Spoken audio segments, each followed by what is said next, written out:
O nosso alvo é uma molécula menor do que a média, composta de 150 aminoácidos alinhados para garantir uma cadeia dobrada. Os pesquisadores calcularam que, na Terra antiga, a probabilidade de sucesso era de 1 sobre 10 elevado à 164ª potência. Ou seja, uma cadeia de proteína corretamente sequenciada a cada 100 milhões de trilhões de trilhões de trilhões de trilhões de trilhões de trilhões de trilhões de trilhões de trilhões de trilhões de trilhões de trilhões de trilhões de tentativas fracassadas. Mas apesar dessa grande improbabilidade, alguns teóricos argumentam que, com tempo suficiente, qualquer coisa é possível. Está bem? Vamos tentar a validade dessa opinião. Vamos começar estabelecendo um ambiente ideal para a evolução química. Um mundo imaginário que dará ao acaso toda a oportunidade de sucesso. Primeiro, vamos lotar os oceanos de aminoácidos.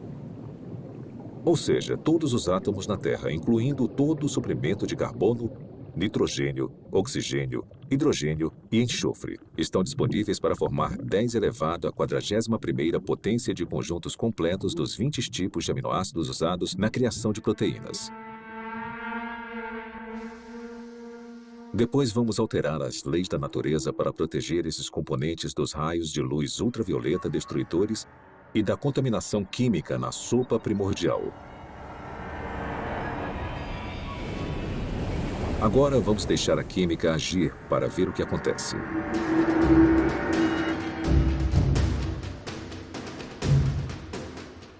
Os aminoácidos começam a se juntar furiosamente.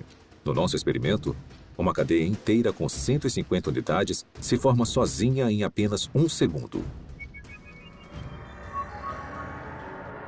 Como os 20 tipos de aminoácidos estão disponíveis, na maioria dos lugares, há uma probabilidade de 5% ou de 1 sobre 20 da molécula correta se alinhar na cadeia. Se a sequência estiver incorreta, a cadeia é destruída imediatamente e se inicia um novo agrupamento. Por todo o planeta, 6 milhões de bilhões de trilhões de tentativas vão acontecer a cada minuto.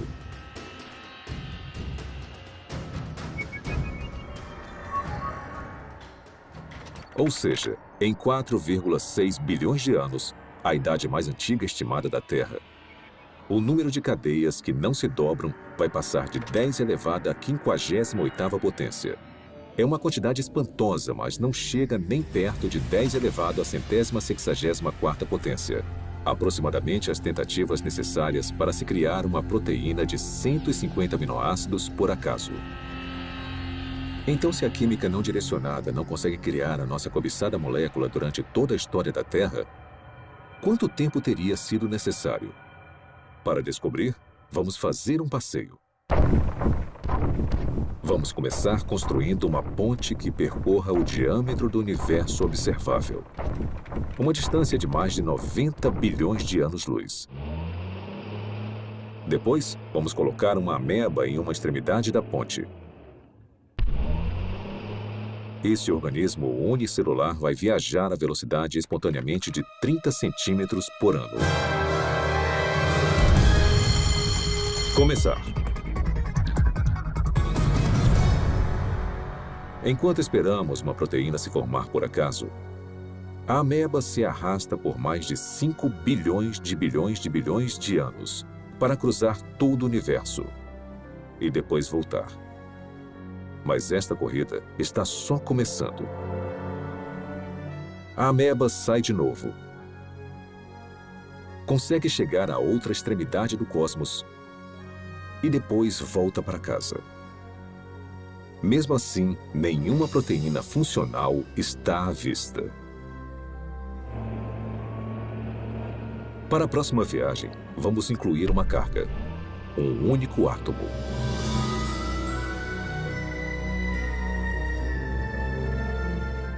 Após percorrer lentamente mais de 800 bilhões de trilhões de quilômetros, a ameba deixa a carga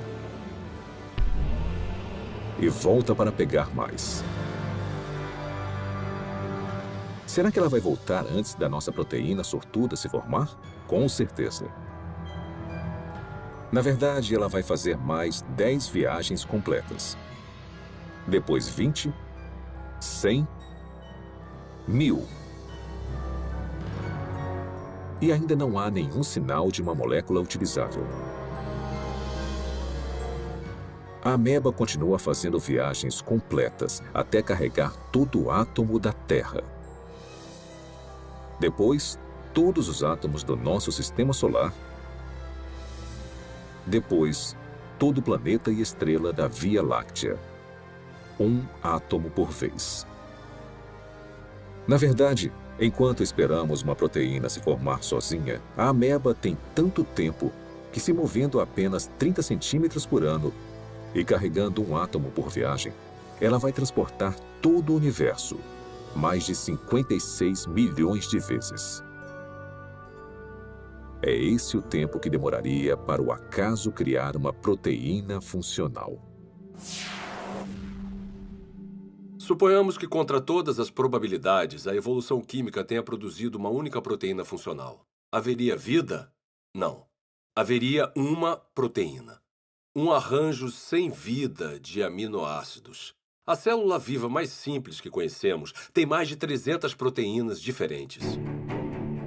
Mas as proteínas são só uma parte da história quando pensamos em uma célula de verdade. Lembre-se, são necessários carboidratos, açúcares complexos, ácidos nucleicos, DNA e RNA, lipídios e uma grande variedade de compostos químicos diferentes que vão constituir conjuntamente a vida. Todos esses componentes precisam ser reunidos no mesmo microambiente, no mesmo momento. Cada componente químico precisa, então, ser reunido e organizado na rede de máquinas moleculares que vão controlar todas as facetas da vida. Se nós conseguirmos entender toda a dificuldade de produzir uma máquina molecular usando nada além de átomos e energia, vemos que há um grande problema, porque quando temos uma máquina molecular, não temos um ser vivo. Essas máquinas moleculares precisam de outras máquinas moleculares. E mesmo se a natureza fosse capaz de produzir todas as máquinas moleculares necessárias, não seria o suficiente. Todas elas precisariam estar juntas em um espaço pequeno envolvido por uma membrana que chamamos de célula. Pelo meu conhecimento do que é necessário para se criar uma célula, tudo tem que acontecer na mesma hora. Não pode acontecer uma parte por vez, porque tudo trabalha junto em um loop causal. O mais alto nível de organização transcende as partes. A organização espacial na célula exige que as moléculas estejam no lugar certo na hora certa.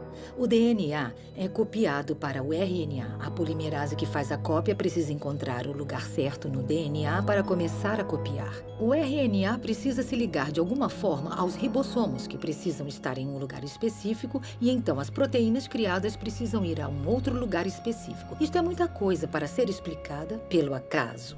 A probabilidade de eles estarem no mesmo espaço ao mesmo tempo se torna mais do que inimaginável. E a probabilidade deles estarem cercados por uma membrana, assim como uma célula, é basicamente impossível.